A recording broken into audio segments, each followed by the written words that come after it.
ప్రియా దేవుని బిడ్డలారా, ఈ బైబిల్ స్టడీ కార్యక్రమము ప్రతి బుధవారము 7 గంటల నుండి 8 గంటల వరకు మన పరిశుద్ధ దేవాలయంలో జరుగుతుంది. ఏ ఆటంకం లేకుండా నిరంతరం కొనసాగే కృప ఆ దేవదేవుడు మనకు దయచేయాలని దేవుడికి స్తోత్రాలు చెబుదామా. ఈ క్రిస్మస్ నెల వరకు క్రిస్మస్ కి సంబంధించిన కొన్ని ముఖ్య అంశాలు తెలుసుకొని జనవరి నుండి ఒక సబ్జెక్ట్ తీసుకుందాం. అది పర్వగీతముల సబ్జెక్ట్ కానీ, దానియేలు గ్రంథం కానీ, ప్రత్యక్ష గుడారం కానీ, బలులు కానీ, హెజ్కేల్ గ్రంథమే కానీ, ఏదైనా ఒక గ్రంథాన్ని తీసుకుని దాని కంటిన్యూషన్గా వచ్చిన మనము ధ్యానం చేసుకుందాం. అవన్నీ మనము లిఖితపూర్వకంగా మీరు రాసి పెట్టుకుంటే చాలా చక్కగా ఉంటుంది. రాబోయే రోజుల్లో దేవుని స్వార్థ మీరు సాటించడానికి అది ఉపయోగపడుతుంది. నేను మరి ముఖ్యంగా ఈ బైబిల్ స్టడీని కూడా ఎందుకు రికార్డ్ చేస్తున్నానంటే ద షెపర్డ్ మినిస్ట్రీలో అది స్థిరంగా నిలబడిపోతా ఉంది. ఒకవేళ ఇక్కడ సంపూర్ణంగా మీరు రాసుకోవడానికే సమయం చేసుకున్నా నా వైపు చూస్తూ దేవుని వాక్యం వినండి. ఇంటికి వెళ్ళిన తర్వాత ఆ వచనాలన్నీ కూడా ఆ నోట్స్ ప్రిపేర్ చేసుకోండి స్పెషల్గా మీరు. అప్పుడు మీకు బాగా అవగాహన ఉంది. నా వైపు చూడకుండా వినకుండా మీరు రాసుకోవడం అవసరం లేదు. మీరు ఇంటి దగ్గర అంటే వచనాల వరకు రాసుకోండి. ఇంటి దగ్గర మరలా దాన్ని సంపూర్ణంగా విని దాన్ని నోట్ చేసుకోండి. అప్పుడు మీకు అవగాహన అవుతుంది. అంటే ఇప్పుడు షార్ట్ మెసేజెస్ కాబట్టి ఇబ్బంది లేదు. రాబోయే రోజుల్లో ఒక అంశాన్ని సంపూర్ణంగా తెలుసుకోవడానికి ఆ దేవదేవుడు మనకు కృప అనుగ్రహించునుగాక. ఆమేన్ చెప్పండి. ప్రియులారా, బైబిల్ గ్రంథంలో యేసుక్రీస్తు పుట్టుకకు చాలా ప్రాముఖ్యమైన వ్యక్తి మరియా. మరియా అనే మాటకు నేను అర్థం చెప్పాను ఇంత ఘోరం. ఎవరైనా చెప్తారా? మరియా అనే మాటకు హెచ్చైనా అని అర్థం. హెచ్చైనా అంటే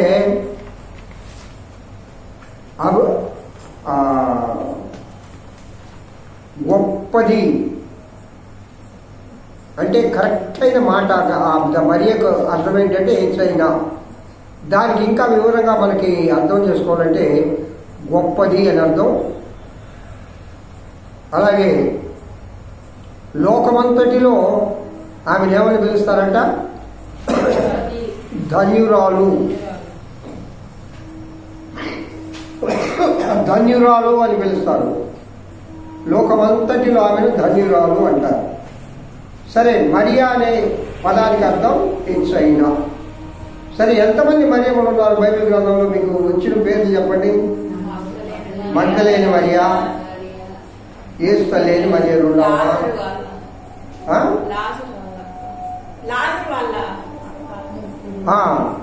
అంటే మార్తా మరియా, అంటే లాజరు వాళ్ళ అక్క. ఇంకా నలుగురు అయ్యారు. ఇంకా ఉన్నారు.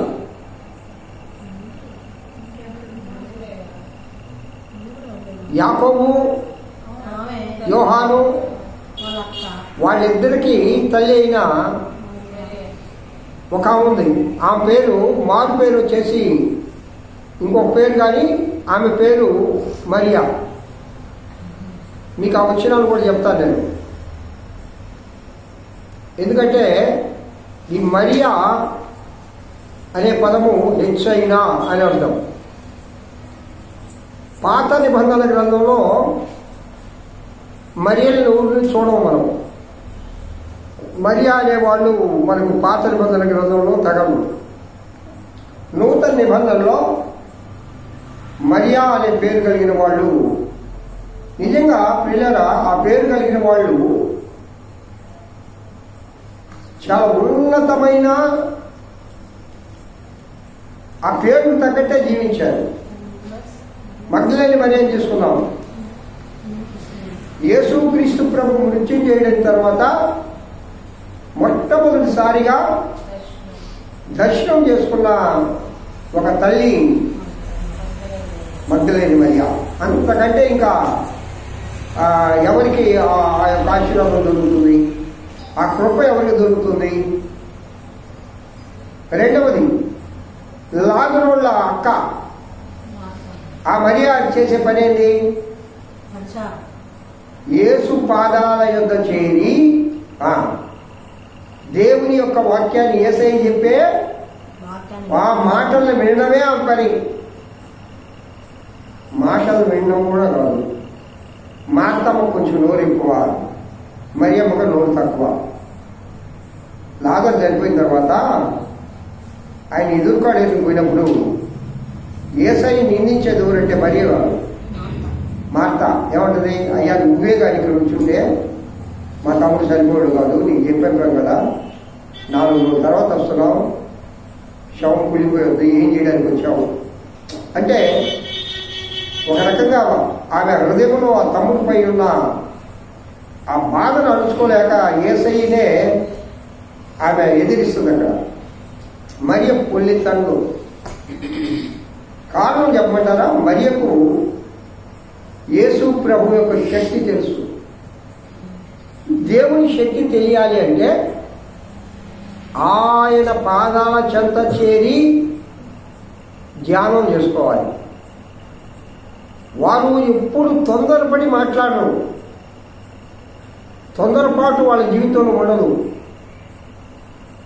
చాలా నిదానంగా వారు మాట్లాడతారు. కారణం ఏంటనగా లడ్డు ఇలా కారణం ఏంటనగా వారు దేవుని ధ్యానంలో ఎక్కువగా ఉంటారు కాబట్టి, దైవిక సంబంధమైన మనస్సు వాళ్ళు ఎప్పుడు కలిగి ఉంటారు కాబట్టి, లోక సంబంధమైన కోపం కానీ ద్వేషం కానీ లేకపోతే తొందరపాటు కానీ పుసికలు ఒక మాట అనడం కానీ ఆలోచిస్తారు వాళ్ళు.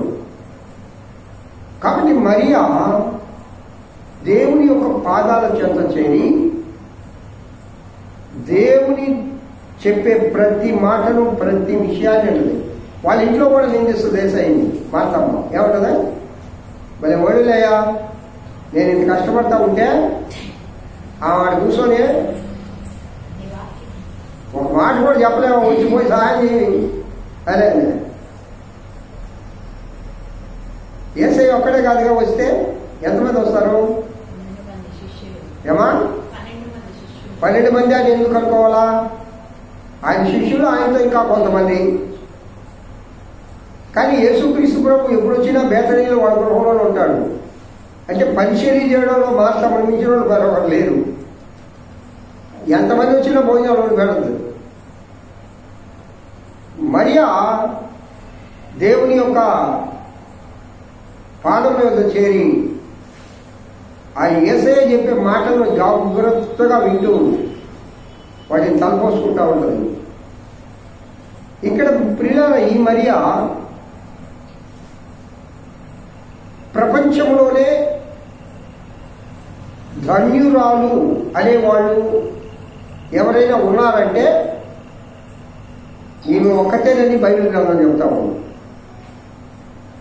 ఏమంటారంట? నిన్ను ధన్యురాలు అని అంటారు. రెండోది, ఈ మరియా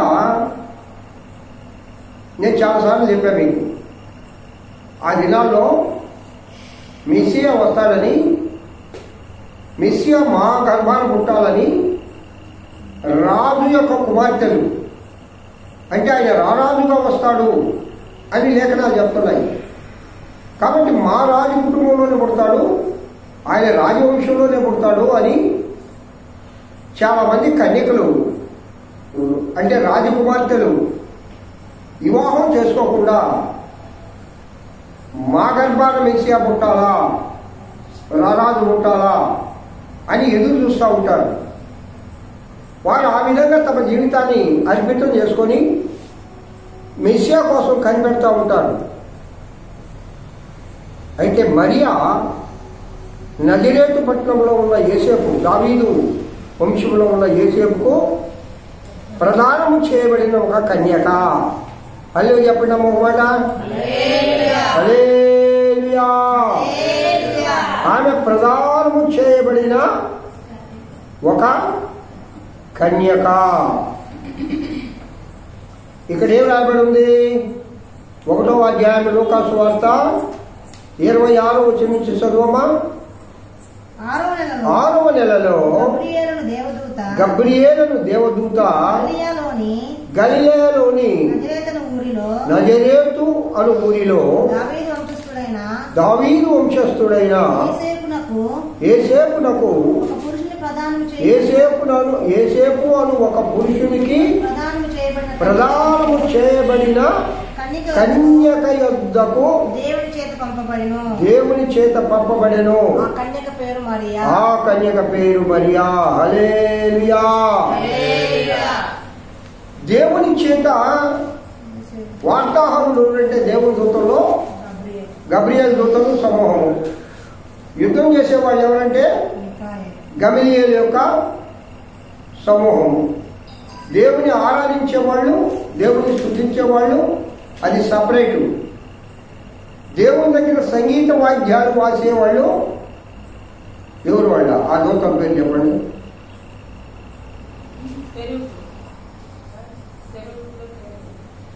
మొట్టమొదట దేవుడు ఎక్కువ స్థానం ఇచ్చింది సాతాను గోడికి. కారణం ఏంటంటే వాడు పెద్ద సంగీత విద్వాంసుడు. దేవునికి సంగీతం అంటే చాలా ఇష్టం. దేవుని సింహాసనము ఆ తర్వాత స్థానం ఈ దూతల సమూహాన్ని సంగీత కచేరీ చేసేవాళ్ళు సాతాను సమూహం. వాడు గర్వపడి ఆయనే అక్కడి నుంచి కూర్చోవాలా అంటే వాడికి అంత ప్రాధాన్యత ఇచ్చాడు దేవుడు. మరి ఏ దేవదూతలు కూడా అంత ప్రాధాన్యం ఇవ్వాల. కొన్ని విషయాల్లో దేవుడు హెచ్చిస్తాడు. నేను హెచ్చించినప్పుడు నువ్వు వాడబడుతూ ఉన్నప్పుడు ఆ స్థానం కావాలి, ఇంకా కొంచెం పై స్థానం కావాలని ఉన్నాయన కుర్చీ లాగేసి ఆ కుర్చీ తీసుకోవాలని ప్రయత్నాలు చేసేవాడు చాలా మంది ఉన్నారు. ఆ రాజకీయాల్లో మరీ ఎక్కువగా జరుగుతూ ఉంటుంది.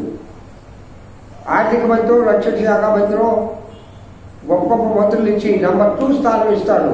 పాపం ఆ ప్రధానమంత్రి, ఆ ముఖ్యమంత్రి. ఈ నెంబర్ 2 ఏమనుకుంటుంటాడు? ఆ స్థానానికి నెంబర్ 1కి నేను ఎప్పుడు ఏర్పాటాల. ఈ బుద్ధుడు అంటే సాతాను గాడి. వాడు దేవుడి దగ్గర ఉండి ఆ బుద్ధిని నేర్చుకొని దేవుడు గ్రహించి వాడిని తోసివేస్తాడు. అప్పుడు భూమి నిరాకారంగాను శూన్యంగాను మారిపోతుంది. సృష్టి ఉంది ఈ భూమి కంటే ముందు. ఈ భూమి నిరాకారంగాను శూన్యంగాను ఎందుకు మారిపోయింది అనేది మనం గమనం చేస్తే ఆ సాతాను సమూహం వచ్చి ఈ లోకంలో దేవుడు దోషేసినప్పుడు ఈ భూమి శూన్యంగాను నిరాకారంగాను మారిపోతుంది. హల్లెలూయా. భూమి అంతా కూడా జలముల చేత కప్పబడి ఆ జలముల పైన దేవుని ఆత్మ అల్లాడుచుండెను అని ఆదికాండంలో రాయబడింది. ఆ విధంగా కాడానికి కారకుడు ఎవరు? సాతాను గారు. కాబట్టి దూతల సమూహంలో అంటే వాళ్ళు దోషేసిన తర్వాత ఆ రోజు సంగీత కచేరీ చేసేవాళ్ళు లేరు అనుకోవద్దు. మళ్ళా ఇంకొక బ్యాచ్ తయారైపోయింది, దేవదూతల బ్యాచ్. దేవుడు అక్కడి నుంచి ఏం చేశాడంటే ఎవరిని ఆడబెట్టాలో ఆయన వెళ్తా వచ్చాడు. ఎవరికి ఏ పని అప్పగించాలో ఆ పని అప్పగించాడు. సంఘాల్లో కూడా ఇప్పుడు నాకు తెలిసి నా అనుభవం చెప్తున్నా మీకు. దైవజనుడు ఏం చేస్తాడంటే ఒక బ్రదర్కి కానీ ఒక సిస్టర్కి కానీ చాలా ప్రాధాన్యత ఇస్తూ ఉంటాడు అన్ని విషయాల్లో. ఎందుకంటే వాళ్ళు దైవజనుడికి బాగా సహాయపడతా ఉంటారని నేను చూసా. చివరకు దైవజనుడి మీద ఎందుకు తిరిగేది ఎవరు తెలుసా? ఎవరికైతే ప్రాధాన్యత ఇచ్చి సంఘంలో లీడర్షిప్ ఇచ్చి సంఘాన్ని అంతా నేను లేకపోయినా నువ్వే చూసుకోమ్మా, నువ్వే చూసుకో నాయనా అన్నాడు. అతనేమి ఆలోచిస్తాడు, ఇతను కానీ వెళ్ళిపోతే నేనే ఆ స్థానంలో కూర్చోడా, దైవజనుడికి మారిపోడా అని చెప్పి దైవజనులు ఎలగొట్టిన మహానుభావులు కూడా చాలా మంది ఉన్నారు. అల్లే చెప్పండి ఒకసారి హల్లెలూయా. కాబట్టి పిల్లరా, దేవుడు ఇచ్చిన స్థానాన్ని మనం ఎప్పుడు కూడా మర్చిపోకూడదు. ప్రభు నిన్ను ఒక ఉపకరణంగా ఈ యొక్క సంఘంలోనో గృహంలోనో లోకంలోనో వాడుకుంటున్నాడు. ఆ స్థానాన్ని బట్టి నువ్వు దేవుళ్ళో వాడబడాలి. ఇంకా దేవుడు అత్యధికంగా నిన్ను సేవకు తీసుకొని ప్రత్యేకంగా నీ ద్వారా అనేక మంది రక్షించడానికి నేను వాడుకుంటాడేమో. ప్రార్థన చేయాలి. ఇక్కడ మరియమ్మ 2 బిరుదులు పొందింది దేవుని దగ్గర నుంచి. స్టార్టింగే ఒకటి, దేవుని దూత మరియాని పిలవలేదు, దయాప్రాప్తురాలా. చెప్పండి అందరూ అన్నమాట. ఏంది దయాప్రాప్తురాలు అంటే అర్థం? దేవుని దయ పొందడానికి అర్హురాలు. హల్లెలూయా చెప్పండి ఒకసారి. హల్లెలూయా హల్లెలూయా. అంటే దేవుని దయ పొందాలంటే కూడా క్వాలిఫికేషన్ ఉండాలా, అర్హత ఉండాలా లేదా? ఈ లోకంలో ఏ ఉద్యోగం కానీ ఏ పని కానీ చేయాలంటే క్వాలిఫికేషన్ ఉండాలా. క్వాలిఫికేషన్ లేకపోతే నువ్వు పనికిరావు బాబు అంటారు లడ్డో. అందుకే సర్టిఫికెట్ సంపాదించాలా. లోకంలో బ్రతకాలంటే క్వాలిఫికేషన్ సర్టిఫికెట్ సంపాదించాలా. అలాగే దేవుని దగ్గర కూడా దేవుని దగ్గర పొందాలంటే కొన్ని క్వాలిఫికేషన్స్ మనం పొందాలా. ఆ మొట్టమొదటి క్వాలిఫికేషన్ అంటే దేవుని దయ. హల్లెలూయా చెప్పండి ఒకసారి. దయకు పర్యాయ పదం ఇంకోటి చెప్పండి, కరుణ. ఈ కృప, ఈ పదాలన్నీ కూడా దేంట్లో నుంచి వచ్చాయంటే ప్రేమలో నుండి వచ్చాయి. హల్లెలూయా.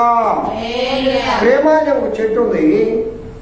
ఆ చెట్టుకు కాసే ఫలాలే ఈ దయ, కృప, కనికరము. ఇవన్నీ కూడా ఆ ఫలాలే. అంటే దేవుని ప్రేమను పొందిన దానిగా నువ్వు ఉన్నావమ్మా. దేవుని కరుణను పొందిన దానిగా ఉన్నావు. దయాప్రాప్తురాలా అనేది ఎవరిని పిలవలా. దేవుని దూత గబ్రియేలు మరియాని పిలవలా. మొదట దయాప్రాప్తురాలా నీకో శుభము. మా శుభవచనం మొదలు పలికింది, శాపవచనం పలకల. చాలా మంది భక్తుల దగ్గరికి పోయి దైవదాసులే కానీ ప్రవక్తలే కానీ లేక దేవుని దూతే కానీ శపించబడిన వారు చాలా మంది ఉన్నారు. వాళ్ళు ఒకప్పుడు భక్తులే, ఒకప్పుడు పాస్టర్లే, ఒకప్పుడు దేవుని సేవ చేసిన వాళ్ళే, ఒకప్పుడు ప్రవక్తలే, ఒకప్పుడు రాజులే, ఒకప్పుడు దేవుల్లో బాగా వాడబడ్డ వాళ్ళే, కానీ శపించబడిన వారుగా ఉన్నారు. శుభవచనము, అదిగో ఆ రాజు వస్తున్నాడు లేక ప్రవక్త వస్తున్నాడు. శుభవచనం తీసుకొని వస్తున్నావా? ప్రవక్త వస్తున్నాడు అంటే రాజు గడగడలాడిపోయేవాడు ఆ రోజులో. అయ్యా శుభవచనంతో వస్తున్నావా, శాపకరమైన దాంతో వస్తున్నావా అని ముందుగానే వెళ్ళి సాష్టాంగ నమస్కారం వేసేవాడు రాజు. భయం ప్రవక్తలంటే. అంటే అర్థం ఏంటి? దేవునికి మానవులకు మధ్యవర్తి కాబట్టి, దేవుడు ఎన్నుకున్న వ్యక్తి కాబట్టి రాజే సాష్టాంగ నమస్కారం చేసేవాడు. అయ్యా నమస్కారం, నువ్వు ఏ వచనంతో వస్తున్నావు? శుభవచనమా లేక శాపవచనమా? ఏది పంపించాడు ప్రభువు నీ ద్వారా? రాజు చిరంజీవి అవునుగాక, దేవుడు నిన్ను దీవించునుగాక అని అంటే ఓహో ఆ రాజు ఎంతో ఉబ్బి తప్పిపోయిపోయేవాడు. అవును, ప్రవక్త నోట్ల నుంచి వచ్చిన మాట అంత వాల్యుబుల్ వర్డ్. అంటే ప్రవక్తలకు అంత గొప్ప స్థానం ఉంది ప్రియులారా. ఏలియా, ఎలీషా, కొంతమంది ప్రవక్తల పేరు చెప్పండి. ఏషియా, ఇంకా మలాఖీ దగ్గర నుంచి వాళ్ళందరూ ప్రవక్తలే కదమ్మా. బైబిల్ గ్రంథంలో 2 గ్రూపులు ఉన్నారు ప్రవక్తలు. ఎన్ని గ్రూపులు ఉన్నారో? పెద్ద ప్రవక్తలు, చిన్న ప్రవక్తలు. పెద్ద ప్రవక్తలు అంటే ఏషియా, ఇర్మియా, యెహెజ్కేలు, దానియేలు. చిన్న ప్రవక్తలు అంటే మిగతా వాళ్ళందరూ ఓబద్యా, యోనా, మీకా, నహూము, హబక్కూకు, జెఫన్యా, జకర్యా, మలాఖీ. వీళ్ళందరూ చిన్న ప్రవక్తలు. పెద్ద ప్రవక్తలో అసలు ప్రవక్తలు అందరిలో పెద్దవాడు ఎవరంటే ఏషియా. జ్ఞాపకం పెట్టుకో, ప్రవక్తలు అందరిలో పెద్దవాడు ఎవరు? ఏషియా. కాబట్టి శుభవచనంతో దేవుని దూత ఇక్కడికి వస్తా ఉంది. దయాప్రాప్తురాలా, ఏమండి? దేవుని దయ పొందిన వారిలో మనం కూడా ఉంటే ఎంత బాగుంటుంది. అప్పటికి యేసుక్రీస్తు ప్రభువు ఈ లోకానికి రాలా. అయితే ఇక్కడ ఇంకొక సంగతి మీకు చెప్పాలి. ఇంకొక ఆమె ఉంది, ఎలిజబెత్ ఆమెను కలుసుకోపో. ఆమె ఎలా అంటాడు అంటే, నువ్వు నీ బంధువు అయిన ఎలిజబెత్ని కలుసుకో. పిల్లరా, వాళ్ళిద్దరి సంభాషణ కూడా చాలా బాగుంటుంది. ప్రభుత్వం అయితే వచ్చే వారం ఎలిజబెత్ ఆమె గురించి నేను మీతో చెప్తాను. ఈ వారం మరియమ్మ గురించే మనం ధ్యానం చేసుకున్నాం. ఎలిజబెత్ అంటే అర్థం ఏంటంటే, లూకా సువార్త 1:13 ఎలిజబెత్ అనే పేరుంది. దేవుడు సత్యవంతుడు అని అర్థం. అమ్మ వచ్చే వారం అడుగుతా నేను, దేవుడు సత్యవంతుడు ఎలిజబెత్ అంటే అర్థము దేవుడు సత్యవంతుడు. పిల్లల బైబిల్లో ప్రతి మాటకు, ప్రతి పేరుకు అర్థం ఉంది. అది మీరు రాసి పెట్టుకోవాలి. ప్రతి పేరుకు అర్థం. దానియేలు పరిశుద్ధ గ్రంథం అని నా దగ్గర ఉంది. ఆ పరిశుద్ధ గ్రంథంలో లాస్ట్లో పేజీలో ప్రతి పేరుకు అర్థం రాసి ఉన్నారు. బైబిల్లో ఉండే ప్రతి పేరుకు. ఆ బైబిల్ పేర్లు మనం పెట్టుకుని ఉంటే మన పేరుకి అర్థమైంది కూడా తెలిసిపోతుంది. ప్రతి పేరుకు అర్థం. ఇక్కడ ప్రియుల మొదటి బిరుదు ఏం పొందింది మరియమ్మ?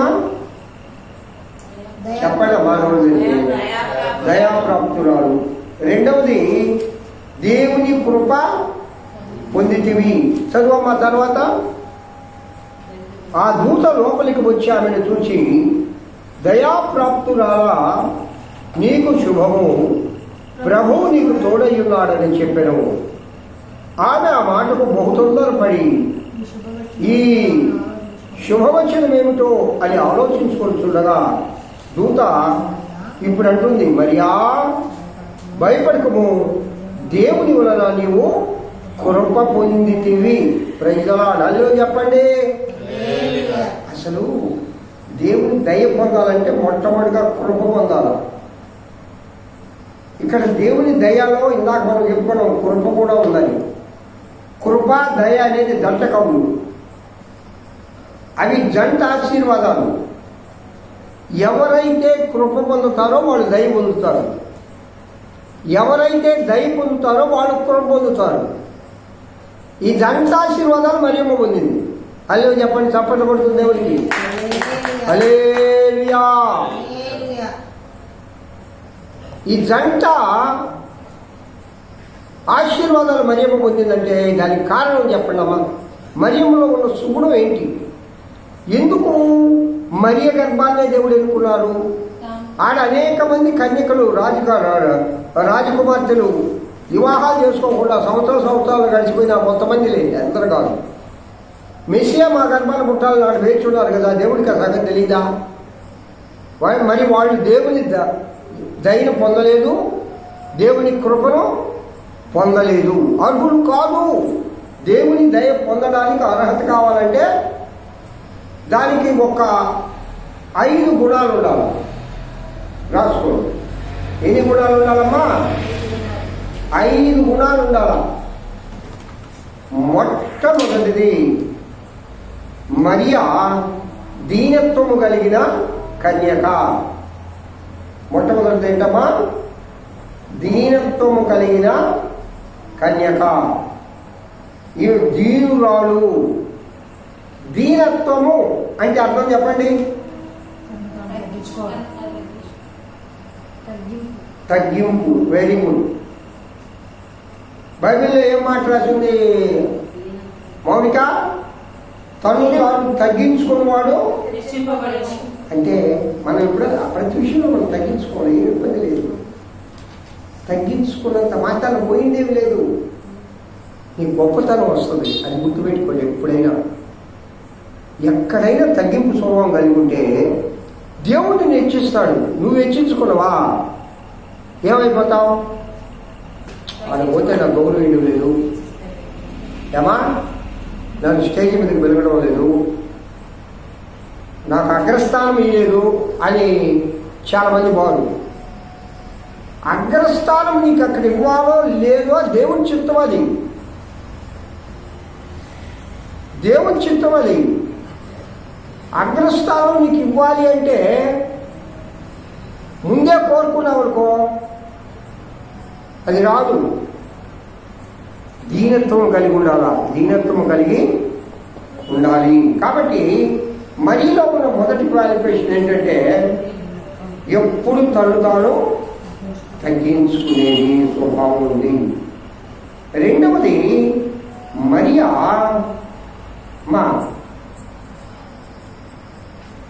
చాలా ప్రార్థనా పరురాలు. ప్రార్థించే స్వభావం ఉంది మరియకు. దేవుడు ఎవరు గర్భాన్ని కోరుకుంటారు చెప్పండి? ఆయన పరిశుద్ధుడు కదా, మరేటట్టుగా దేవుడు పరిశుద్ధుడు. దేవుడు పరిశుద్ధుడు కాబట్టి పరిశుద్ధంగా ఉండే గర్భాన్ని కోరుకుంటాడు. కానీ గర్భం పరిశుద్ధంగా ఉండాలంటే దేంతో మన హృదయం పరిశుద్ధపరచబడుతుంది? Very good. ప్రార్థన మనలను పరిశుద్ధపరుస్తుంది. హల్లెలూయా చెప్పండి ఒకసారి. హల్లెలూయా. మరియమ్మ ప్రార్థనా పరురాలు. మూడవ శుభ్రం ఏంటనగా మరియమ్మ పరిశుద్ధురాలు. ఎందుకు పరిశుద్ధురాలు కాబట్టే కదా మరి ఎన్నుకున్న దేవుడు. లేకపోతే లోకంలో అంతమంది లేరు. అది ఎంగేజ్మెంట్ అయిపోయిన తర్వాత వచ్చింది ఎన్నుకుంటున్నాడు. ఎంగేజ్మెంట్ ముందు ఆయన యోసేపుతో పెళ్లి కుదరకపోయినప్పుడైనా ఎన్నుకున్న అది వేరే విధంగా ఉండేది. మీకు సగం తెలుసా? ధర్మశాస్త్రంలో ఒక కఠినమైన నిర్ణయం ఉంది. యాడ స్త్రీలను దేంతో కొట్టి చంపాలా? రాళ్లతో కొట్టి చంపాలా. వ్యభిచారంతో పట్టబడిన స్త్రీని యేసు దగ్గరికి తీసుకొచ్చి అందరి చేతుల్లో రాళ్ళు కొట్టుకున్నారు. అయ్యా పురుషుడేవాడవా? ఇక్కడే కనపడుతుంది పురుషాధిక్యత. మరి వాడిని కూడా కొట్టుకు రావాలిగా. వాడిని మాత్రం వదిలేశారు. బలహీనరాలు కదా పాపం స్త్రీ. ఆమె తీసుకొచ్చేసే కాళ్ళ దగ్గర పడేశారు. రాళ్ళు కొట్టుకొని నిలబడి ఉన్నారు. చెప్పు ఎందుకు? వాళ్ళు అక్కడే రాళ్ళతో కొట్టి చంపేసేవాళ్ళు. ఏసే దగ్గరికి తీసుకురామల్లా. ఎంతకాడికి పరిచయులు, ఆ శాస్త్రులు, ఆ ధర్మశాస్త్రోపదేశకులు వాళ్ళ వ్యవహారం ఏంటంటే యేసు క్రీస్తు ప్రభులు ఏ తప్పు పడదామా? హల్లెలూయా చెప్పండి ఒకసారి. యేసయ్యలో ఏ తప్పు పడదామా అని వాళ్ళు మామూలుగా అయితే వాళ్ళు అక్కడే కూడా చంపేస్తారు. ఊరు కొడతారు తెలుసా వాళ్ళతో? ప్రధాన యాజకుల దగ్గరికి తీసుకొస్తే వాళ్ళు రాళ్లతో కొట్టి చంపేస్తాడు. యేసయ్య దగ్గరికి తీసుకురా మళ్ళీ. ధర్మశాస్త్రంలో ఉందా మాట. ఎందుకు ఆ ప్రస్తావన ఇక్కడ తీసుకొచ్చారంటే ఆరాధ్యమూర్తి గారు ఈ క్రిస్మస్ సందేశాన్ని వినిపిస్తూ మరియా రాళ్లతో కొట్టబడి చంపవలసిన స్థాయిలోకి వెళ్ళిపోయింది. అవునా కదా? చెప్పడమ్మా. లోకానికి ఆమె జాగ్రత్తం చేసినట్టే కదా. లోకానికి. ఏసేపు చెప్పాల్సిన వాళ్ళని చెప్పింది దేవుని దూత. మిగతా వాళ్ళు ఏమనుకుంటే డోంట్ కేర్. అయితే రాళ్ళతో కొట్టవలసి చంపవలసిన స్థాయికి చేరిందంటే అర్థమైంది. దేవుని కోసము ఏమైనా ఉండే మరొక గుణం ఏంటంటే నిందలను, శాపాలను, బాధలను ప్రభు కోసము భరించే ఆత్మను దేవుడిచ్చాడు. వాళ్ళు చెప్పండి, ఎంతమంది నీ నిందలేసి ఉంటారు. అవన్నీ గ్రంథస్థం చేయబడలేదు. కానీ అసలు ఏసేపులు ఏమైనా ఉంటారమ్మా, మరి నువ్వు అసలు ఆ మాటలు అనకూడదు. నేను అరే నువ్వు అసలు ఒక పురుషుడువేనా? అదేంటిది ఆ ఎంగేజ్మెంట్ కాకముందే అయిన తర్వాతే గర్భం వస్తే గాడిద మీద ఎక్కించుకోబోతున్నాడు నీ భార్యనే. ఆయన ఏం చెప్పుకున్నాడా? నా భార్య. అమ్మ బెత్లెహేములో ఆ జనాభాలు అక్కడ రాసే కాడికి పోయి ఏమి రాయించాడు ఏసేపు? అప్పుడు పెళ్లి కాలా, వివాహం కాలా. మరి ఎందుకు రాయించాడు? దేవుడే చెప్పాడు రా బాబు నాకు. అలే నీకు చెప్పండి ఒకసారి. మీరేమైనా అనుకోండిరా, నాకు దూత ప్రత్యక్షమై చెప్పింది. పుణ్యస్త్రీ ఏమో, పరిశుద్ధురాలు, గుణవతి, రూపవతి, తర్వాత చూడడం ఏంటంటే ఆత్మీయ సౌందర్యము కలిగిన కన్యక. అమ్మా ఈమె ఆత్మీయ సౌందర్యం కలిగిన కన్యక. తర్వాతది పరిశుద్ధాత్మతో నింపబడిన కన్యక. ఎవరైతే ప్రార్థనా పనులు ఉంటారో అప్పుడు పరిశుద్ధాత్మ ఉంది. అమ్మా ఇక్కడ ఒక మాట మనం ధ్యానం చేయాలి. పరిశుద్ధాత్మ ఎప్పుడు వచ్చింది భూమి మీదకి?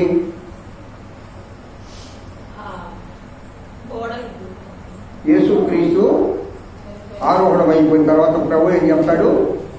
నేను ఆదరణకర్తను చేస్తాను, పంపిస్తాను, అప్పటి వరకు మీరు అంటే అప్పుడు దాకా పరిశుద్ధాత్మ భూమి మీద లేదా? ఉంది. ఇక్కడికి ఎలిజబెత్ను కలుసుకున్నప్పుడు ఏం చేసింది? ఎలిజబెత్ ఆత్మపూర్ణ వాళ్ళు ఏమంటది? పెద్ద పాటలే పాడుతుంది. ఆమె కడుపులో ఉన్న యోహాను ఎగిరికలు చేస్తాడు. 6 నెలల బిడ్డ, ఇంకా రూపురేఖలు కూడా పూర్తిగా ఇనికిటి స్వభావం కూడా లేదు. అయినా దేవుని తల్లిని చూడగానే అప్పుడే గర్భంతో ఉంది. అంటే యేసయ్య యోహాన్ కంటే 6 నెలలు చిన్నోడు. అల్లే చెప్పండి ఒకసారి.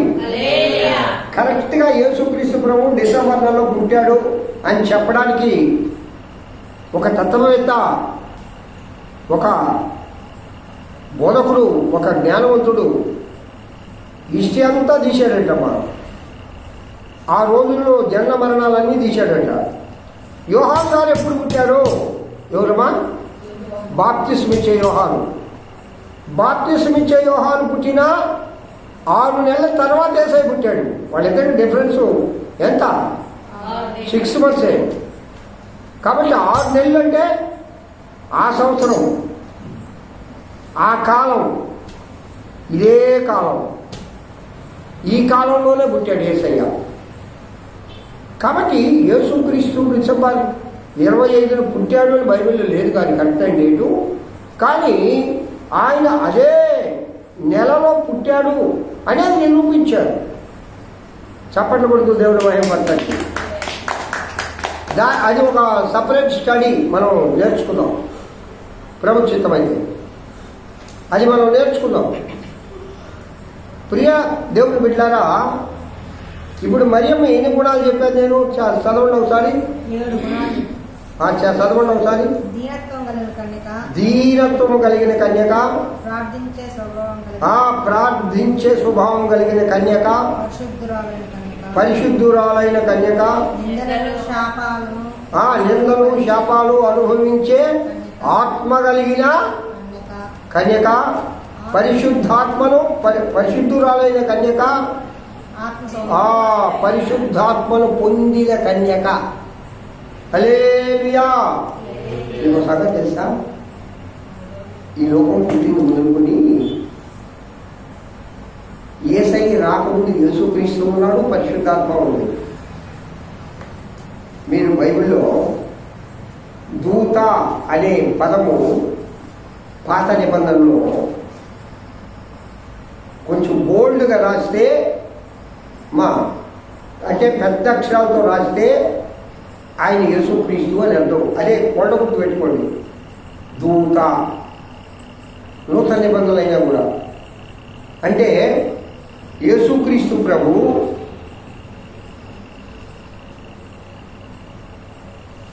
పాత నిబంధనల కాలంలో యెహోవా కాలంలో ఉన్నాడు, పరిశుద్ధాత్మ యెహోవా కాలంలో ఉంది. క్రీస్తు కాలంలో పరిశుద్ధాత్మ ఉంది, యెహోవా దేవుడు ఉన్నాడు, యేసుక్రీస్తున్నాడు. ఇప్పుడు కృపాయుగంలో ముగ్గురు ఉన్నారు. అంటే దీని అర్థం ఏంటంటే త్రిత్వంలో ఏకత్వం కాబట్టి ఏక దేవుడైన ఆ దేవదేవుడు ఎల్ల కాలాలలో ఒక్కడుగా ఉన్నాడు. హలో చెప్పండి, హల్లెలూయా. మరియమ్మ దేవుని దగ్గర నుండి పొందిన బిరుదులు: 1 దయాప్రాప్తురాలు, 2 కృప పొందిన కన్యక, 3 పరిశుద్ధాత్మ వల్ల పలకద్ది ఎలిజబెత్ అమ్మ, ధన్యురాలు. అమ్మా మూడోది ఏంటి? ప్రపంచమంతా నేనేమనుకుంటుంది? స్త్రీలందరిలో నీవు ధన్యురాల వందురు. అంటే స్త్రీలందరిలో ప్రత్యేకమైందమ్మా మరియమ్మ. ఎంత గొప్ప స్థానాన్ని పొందిందంటే కేవలం మరియమ్మలో ఉన్న దీనత్వమే. హల్లెలూయా. తగ్గించుకునే స్వభావం ఉంటే ప్రియులారా మనం ఆశీర్వదించబడతాం. గర్వం ఉంటే మనం తగ్గించబడతాం. ఒక మాట అంటారు, అన్నీ ఇంకేం వచ్చిపోయింది. తెలుసుకున్నప్పుడు వాళ్ళే పశ్చాత్తాపడతారు. అయ్యో అనవసరంగా నేను రోజారని ఆ పాపట్టాడు కానీ ఆ మొమ్మటడు కానీ వాళ్ళు ఒక మాట అంటే మనం 10 మాటలు సరిగామనుకో, నువ్వు దేవుని కృప పొందలేవు. ఆ మాటకు తగిన ప్రతిఫలం నువ్వు 3 చెల్లించేసివే. ఇంకేముందాడా?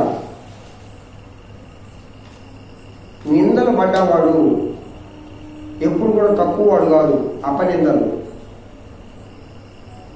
ఆ అపనిందలంట, అపనిందల్ని దేవుడు ఆశీర్వాదాలుగా మారుస్తాడంట. హల్లెలూయా చెప్పండి ఒకసారి. హల్లెలూయా. ఎవరైనా అంటే మనం తప్పు చేస్తే నిందించ పడితే దానికి దేవుడే చేయడు, చేసిన దానికి అనుభవిస్తున్నాం అంటారు. తప్పు చేయకుండా మనల్ని నిందిస్తే ఆ దేవుడి దగ్గర నువ్వు మొరపెడితే ఆ నిందలే నీకు ఆశీర్వాదాలుగా మారుతాయి. హల్లెలూయా. ఒక్కసారి మరియమ్మ గురించి ఆలోచించండి. పెళ్లి కాకుండా కన్యక గర్భవతి అయినప్పుడు మరియమ్మ తల్లిదండ్రులు ఏమనుకొని ఉంటారు, అన్నదమ్ములు ఏమనుకొని ఉంటారు, రక్తసంబంధులు ఏమనుకొని ఉంటారు. అయితే మరియను పొల్లెత్తి మాట్లాడలేదు తల్లిదండ్రులు రక్తసంబంధులు. అంటే అర్థం చెప్పంటారా? మరియ కన్యకగా ఉన్నప్పుడు, యవన ప్రాయంలో ఉన్నప్పుడు మరియ ప్రవర్తన వాళ్ళకి తెలుసు. ఇప్పుడు లడ్డుగాడు పలానా తప్పు చేశాడంటే వెంటనే తల్లిదండ్రి నమ్మరు. కొన్ని తప్పులు నా కొడుకు అట్టటోడు కాదు, ఆ స్వభావం లేదు వాళ్ళు, వాడు చేయడు. అభిగాడైతే చేస్తాడు ఆ పనులు. ఎందుకు? వాళ్ళు ఆ స్వభావం ఉంది, వీళ్ళు లేదు అని సర్టిఫికేట్ ఇచ్చేది ముఖ్యంగా తల్లిదండ్రులే. మా బిడ్డ పొరపాటు చేయడు, మా బిడ్డ కూడా ఏదో చిన్న బిడ్డే కొన్ని పొరపాట్లు చేస్తారు, కానీ ఆ పొరపాటు మాత్రం చేయడు, ఒప్పుకో. అలాగే కన్యక అయిన మరియా గర్భవతి అయిన తర్వాత తల్లి కానీ, ఆ తండ్రి కానీ, అన్నదమ్ములు కానీ, రక్త సంబంధులు కానీ, గ్రామం అంతా కూడే కూసినా, అందరూ అపనిందలు వేస్తున్నా వాళ్ళ నోరు ముయించిన ఆయన ఒకే ఒక ఆయన. ఎవరాయన? గ్రామం నోరు ముయించడమా? నజరేతు అనే గ్రామంలో నోరు ముయించిన ఆయన ఎవరా? యేసేపు. అల్లెవు చెప్పండి ఒకసారి. యేసేపు కానీ సపోర్ట్ చేయకపోతే మరి ఏమన్నా రాష్ట్రం జరిపేస్తుంది. ప్రధాని యాజకుడు ప్లాన్ కూడా వేశారంట, రాళ్ళతో కూడా చంపాలు చేస్తారంట. వాళ్ళది అదే పని అంట. ఏమో వీళ్ళు పెద్ద నీతి పనులేనంట, అసలు తప్పు చేసేది వాళ్ళేనంట. కానీ పురుషులకు శిక్ష లేదు, స్త్రీలే శిక్షించేవాళ్ళు. అసలు మొదటి విచారణ వాళ్ళే. కోరహ కుమారులు ఏ విధంగా దేవాలయంలో ఆ పనులు చేసి నాశనం అయిపోయిందో కోరహ వంశం, అలాంటి వంశంసులు వాళ్ళందరూ మహానుభావులు. కానీ మరియను ఒక్క మాట కూడా పొల్లెత్తి అనకుండా చేసిన ఆయన ఎవరంటే యేసేపు. యేసేపు ఎవరి మాట నమ్మాడా? అల్లే చెప్పండి ఒకసారి, ముగిస్తా. ఇంకా ఎవరి మాట నమ్మాడు? గబ్రియేలు దేవుని దూత మాట నమ్మాడా లేదా? ఆలోచించుకుంటా ఉన్నాడట. అయ్యో గర్భవతిగా మారిందే. అయితే యేసేపు చాలా పెద్ద మనిషి, చాలా గౌరవప్రదమైన వ్యక్తి. అల్లరి పాలు చేయడం ఎందుకు? మా అమ్మడికి చెప్పడం, వాళ్ళ అమ్మడికి చెప్పడం, మీ అమ్మాయి చెడిపోయింది నేను చేసుకోను అని మళ్ళా చేసుకొచ్చి ప్రధాన యాజకుల దగ్గరికి చెప్పడం. అప్పుడు వాళ్ళకి రచ్చబండ లాంటి ఆ యొక్క మందిరం ఉండేది ఒకటి, గోవు మా గోవు ఇలాంటి ఆ కాలంలో మందిరాలు ఉండేవండి. ఏదైనా తీర్పు తీర్చాలంటే ఆడ పీఠం ఉండేది, ఆ పీఠం మీద ప్రధాన యాజకుడు కూర్చునేవాడు. ఎవరు తప్పు చేసినా శిక్షించేవాడు, అదే కోర్టు. అందుకే అంటాడు పిలాతు, ఒరే బాబు ఈయన యూదుడైతే నేను తీర్పు తీర్చడానికి ముందు ఈయన ప్రధాన యాజకుల దగ్గరికి తీసుకోవడానికి పంపించేస్తాడు. అవునా కదా? అవునా కదమ్మా? ఆడకు పోయి వచ్చిన తర్వాత మళ్ళా వాళ్లే పర్మిషన్ ఇచ్చి నువ్వే తీర్పు తీర్చన్నప్పుడే తీరుస్తాడు. కానీ మొదట భయపడతాడు. ఇజ్రాయేలీలకు తీర్పు తీర్చడానికి సపరేట్ వ్యవస్థ ఉంది. వారందరి నోరు మూయించిన గొప్ప ఎత్తుడంటే యేసేపు. అల్లే చెప్పండి ఒకసారి. నిజంగా యేసేపు మనందరం చప్పట్లు కొట్టాలి కదా. యేసేపు ఎంత బలవంతుడు, దేవుని మాటలు నమ్మాడంతే. ఆమెను చేర్చుకోవడానికి నువ్వు వెనుకాడవద్దు. యేసేపు పరిశుద్ధాత్మ వలన మరియ గర్భం ధరించింది. ఈ లోకానికి ఒక రక్షకుడు రాబోతున్నాడు, ఆయనకి యేసు అని పేరు పెట్టుకో. వారి పాపముల నుండి వారిని విడిపించడానికి రక్షకుడుగా ఆయన ఈ లోకానికి రాబోతున్నాడు అని ఆ పై భాగంలో పై వచ్చినంలో మొదట గబ్రియేలు దూత యేసేపుతో మాట్లాడి తర్వాత మరియమ్మ దగ్గరికి వస్తుంది. కాబట్టి ప్రియా దేవుని బిడ్డారా, మరియ గురించి ఇంకా చెప్తూ ఉంటే గంటలు చెప్పొచ్చు. కానీ నేను కొన్ని ఇంపార్టెంట్ విషయాలను మాత్రం మనం ధ్యానం చేసుకున్నాం. సరే, మరియమ్మ ప్రవర్తన బట్టి మనం ఏం నేర్చుకుని బట్టి ఒకే ఒక గుణం నేర్చుకొని చాలు. ఇంకేమదు? దీనత్వము.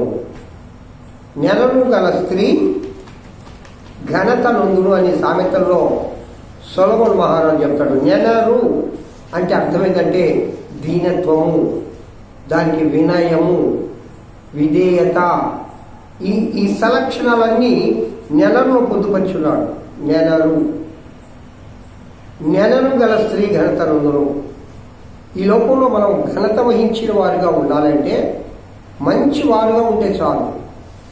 మనం నేర్చుకోవాల్సింది ఏంటంటే నెలను కలిగి జీవించాలి.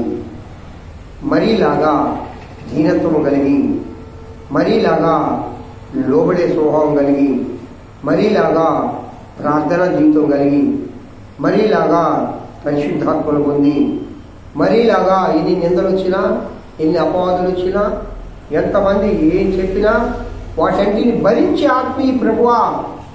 చాలామంది చాలాసార్లు మనల్ని లేనిపోని మాట్లాడుతూ ఉంటారు. మీకు తెలుసు, మీ జీవితంలో మీరు అనుభవించుంటారు. దేవుడి దగ్గర ఏం కోరుకోవాలంటే, అయ్యా మానవురాలుగా నేను భరించలేకపోతున్నా, ఆ నిందలను భరించే శక్తి నాకు దయచేసి ప్రభువా. నన్ను ఎవరైతే నిందిస్తూ ఉన్నారో, శపిస్తూ ఉన్నారో, వారిని క్షమించు ప్రభు అని వారి గురించి నువ్వు ప్రార్థన చేస్తే ఆ నిందలే ఆశీర్వాదాలుగా మారుతాయి. హల్లెలూయా. మరియమ్మ దేవుని దగ్గర నుండి పొందిన గొప్ప బిరుదులు: 1 దయాప్రాప్తురాలు, 2 దేవుని కృప పొందిన స్త్రీ, 3 ధన్యురాలు. ప్రపంచంలో ఉండే స్త్రీలందరిలో ధన్యురాలు. ఆ 5 గుణాలను కలిగిన మరియమ్మని ఈ లోకంలో మనం జీవించి దేవుని కృప పొందుగాక, దేవుని ఆశీర్వాదములు పొందుగాక, దేవుని దయను పొంది ఆయన కృపలో మనము సాగిపోదుగాక. హల్లెలూయా. దేవుడి వాక్యమును దీవించి ఆశీర్వదించునుగాక. ఆమేన్. మంచిదమ్మా, దేవుడికి ప్రార్థన చేయాలా? ఈ వాక్య నిమిత్తం నేను ఆశీర్వాదిస్తాను.